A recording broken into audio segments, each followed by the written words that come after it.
new guidelines suggest waiting until 45 to start getting mammograms.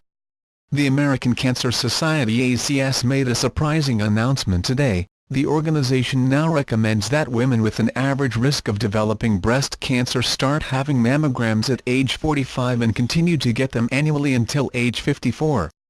At that point, women should get them every other year for as long as they're healthy and have a life expectancy of 10 years or longer. These are pretty big changes from the previous recommendation that mammograms and clinical breast exams take place every year, starting at age 40.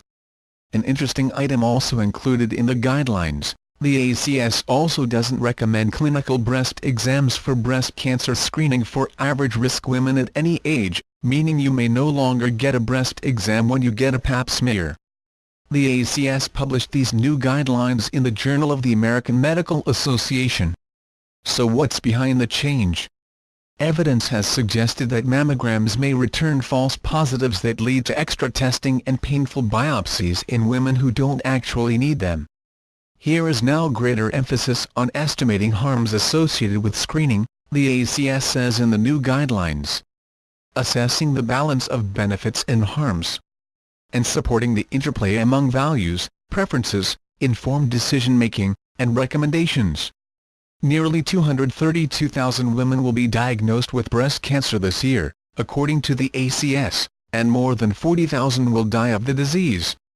After lung cancer, it's the second leading cause of cancer death for women in the U.S. The ACS was careful to say that, while it no longer recommends that women between 40 and 44 get mammograms, they should still have the opportunity to do so. The organization also said that women 55 and up should be able to have annual mammograms as well, if they wish. Mammograms for women over 40 either yearly or every other year are currently covered by the Affordable Care Act under Preventive Services, but as of right now, it's not clear if insurance companies will limit what they cover based on these new guidelines. It is the ACS' very strong position that average-risk women should not face financial disincentives when making decisions about mammography screening, either when adhering to these recommendations or when weighing the pros and cons of a different starting age or screening interval when informed or shared decision-making is recommended, says the ACS in its guidelines. The same goes for a clinical breast exam. If you visit your gyno or primary care physician and still want to have your breasts checked, it's okay to ask.